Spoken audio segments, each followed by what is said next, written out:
জয় জয়তে আমি শিৱসাগৰৰ যোৱা 25 অক্টোবৰ তাৰিখে গঠন হোৱা জুবিন গাৰ্গ প্ৰতিমূৰ্তি স্থাপন আৰু স্মৃতি ৰক্ষা সমিতিৰ তৰফৰ পৰা সকলোকে আমি ধন্যবাদ জ্ঞাপন কৰিছোঁ।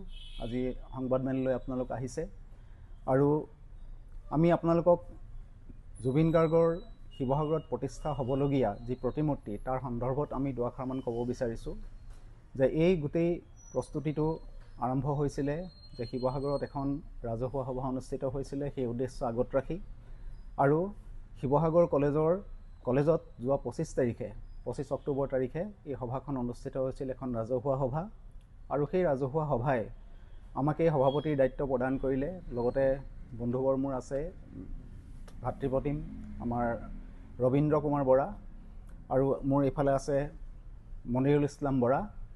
তেখেতক উপসভাপতি হিচাপে নিৰ্বাচন কৰি পেলাই আমাক এখন কমিটি গঠন কৰি দিলে আৰু কমিটিখনে আমি আগবঢ়াৰ কাৰণে বিশেষভাৱে আমি যুঁজা প্ৰস্তুতি চলাইছোঁ।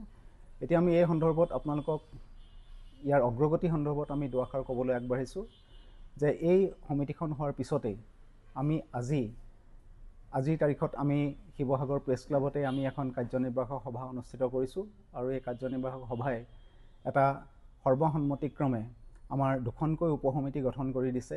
তাৰে এখন হৈছে বিত্তীয় উপসমিতি আৰু এখন হৈছে আমাৰ যিটো প্লেনিং এণ্ড কনষ্ট্ৰাকশ্যন, আমাৰ যিটো নিৰ্মাণ হ'বলগীয়া প্ৰতিমূৰ্তিৰ যিটো আমাৰ আঁচনি আৰু তাৰ যিটো নিৰ্মাণ কাৰ্য, সেই কাৰ্যটোৰ বাবে আমাৰ এখন উপসমিতি দুখনকৈ গঠন কৰা হ'ল।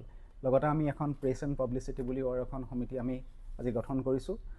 আমাৰ লক্ষ্যৰ উদ্দেশ্য হৈছে যে সভাৰ সিদ্ধান্ত মৰ্মে যে অহা 18 নৱেম্বৰ তাৰিখে যিদিনাখন আমাৰ সকলোৰে মৰমৰ শিল্পী জুবিন গাৰ্গৰ জন্মদিন আৰু সেই জন্মদিনৰ দিনাখনে ৰাতিপুৱা আমি শিৱসাগৰ আমাৰ যি স্থান আমি পাইছোঁ সেই স্থান হৈছে আমাৰ জয়দেৱাল খেমকা মাতৃসদনৰ প্ৰাংগণত আমাৰ সুধাকণ্ঠ ডক্টৰ ভূপেন হাজৰিকাৰ প্ৰতিমূৰ্তিৰ ঠিক কাষতেই আমি তাতে ভূমি পূজন ভাগ আৰম্ভ কৰিম বুলি সিদ্ধান্ত গ্ৰহণ কৰিছোঁ। গতিকে সিদিনাই আমাৰ সেই স্থানতেই ভূমি পূজন আৰম্ভ হ'ব আৰু সভাই এটা কথাও আমাক অৱগত কৰিছে যে সেই স্থানৰ নাম যদি আমি ভূপেন জুবিন সমন্বয় ক্ষেত্ৰ হিচাপে আমি যদি দিব পাৰোঁ তেতিয়া আমাৰ কাৰণে ভাল হয় বুলি কৈছে। আমি সেই দিশতো অকণমান চিন্তা কৰাৰ বাবে আমি প্ৰস্তুত হৈছোঁ। দ্বিতীয়তে আমাক এই ক্ষেত্ৰত খুব ওতঃপ্ৰোতভাৱে সহায় কৰিছে শিৱসাগৰ জিলা প্ৰশাসনে আৰু শিৱসাগৰৰ যি জয়দেৱাল খেমকা মাতৃসদন সেই ট্ৰাষ্টে আমাক সহায় কৰিছে।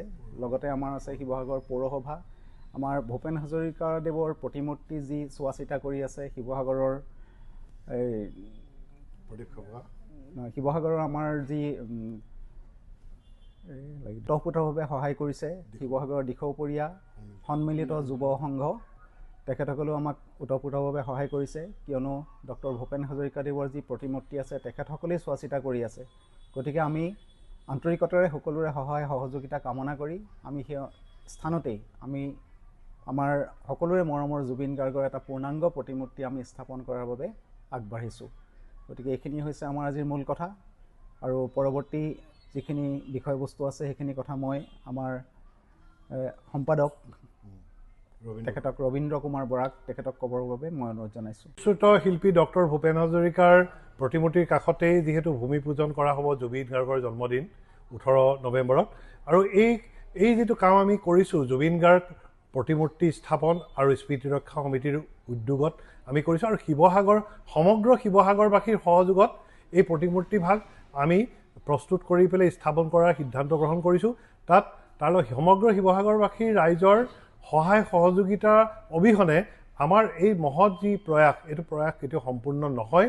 আৰু তাৰ লগতে আমি আজি সভাত ৰিম্পল দেউৰী আছিলে, জুবিন ফেন ক্লাবৰ সভাপতি আছে, জুবিন ফেন ক্লাবৰ সম্পাদককে আদি কৰি শিৱসাগৰৰ জুবিন ফেন ক্লাবৰ নীলম কাকতিকে আদি কৰি যিসকল ল'ৰাই জুবিন গাৰ্গৰ জীৱিত কালত শিৱসাগৰত নাহৰ গছ ৰোপণ কৰি জুবিনৰ স্মৃতি জীয়াই ৰখাৰ ক্ষেত্ৰত আগবাঢ়ি আছে, তেওঁলোককো লগত লৈ শিৱসাগৰত আমি নতুনকৈ গঠন কৰা জুবিন গাৰ্গ স্মৃতি আমাৰ ৰক্ষা সমিতি আৰু প্ৰতিমূৰ্তি স্থাপন সমিতিয়ে আমি কামবিলাক আগবঢ়াইছোঁ। শিৱসাগৰৰ সকলো ৰাইজৰ সহায় সহযোগিতা আমি কামনা কৰিছোঁ।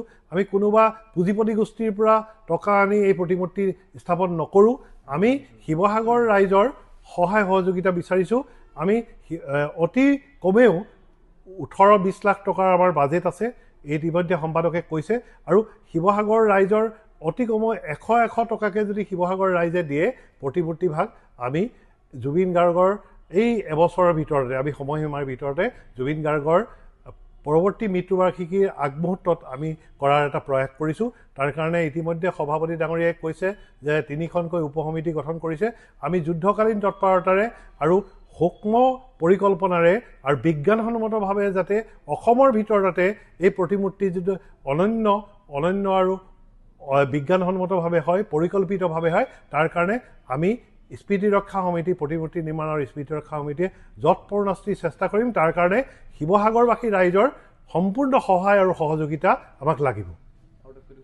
এই যিটো আমাৰ জয়দয়াল খেমকা মাতৃসেৱা সদনত যি প্ৰতিমূৰ্তি ভাগ স্থাপন কৰা হ'ব, এই প্ৰতিমূৰ্তিটো আমি ডক্টৰ ভূপেন হাজৰিকা, সুধাকণ্ঠ ডক্টৰ ভূপেন হাজৰিকা আৰু জুবিন গাৰ্গৰ এই যুগল প্ৰতিমূৰ্তিৰ যি ক্ষেত্ৰ, এইটো এক সমন্বয় ক্ষেত্ৰ হিচাপে আমি প্ৰয়াস কৰিছোঁ। নতুন প্ৰজন্মৰ ছাত্ৰ ছাত্ৰী, যুৱ যুৱতীসকলে প্ৰতিভা বিকাশৰ এক স্থলী হিচাপে পৰিণত হ'ব। তেওঁলোকে কৃষ্টি সংস্কৃতিৰ লগতে অসমৰ ৰাইজে বিভিন্ন দাবী দাবা এই জুবিন গাৰ্গৰ প্ৰতিমূৰ্তিৰ সন্মুখত, ডক্টৰ ভূপেন হাজৰিকাৰ প্ৰতিমূৰ্তিৰ সন্মুখত আমি বিভিন্ন ধৰণৰ সভা সমিতি অনুষ্ঠিত কৰাৰ লগতে প্ৰতিভা বিকাশৰ এক স্থলী হিচাপে আমি ঘোষণা কৰিছোঁ। আৰু ভূপেন জুবিন আৰু সমন্বয় ক্ষেত্ৰ হিচাপে আজি যিহেতু সভাপতি ডাঙৰীয়াই কৈছে, এইটো এক সৰ্বসন্মতি সিদ্ধান্ত লৈছোঁ। আমি ভাবিছোঁ শিৱসাগৰবাসী ৰাইজৰ সহযোগত আমি কম দিনৰ ভিতৰতে আমাৰ হিয়াৰ আমঠু প্ৰাণৰ স্পন্দন জুবিন গাৰ্গ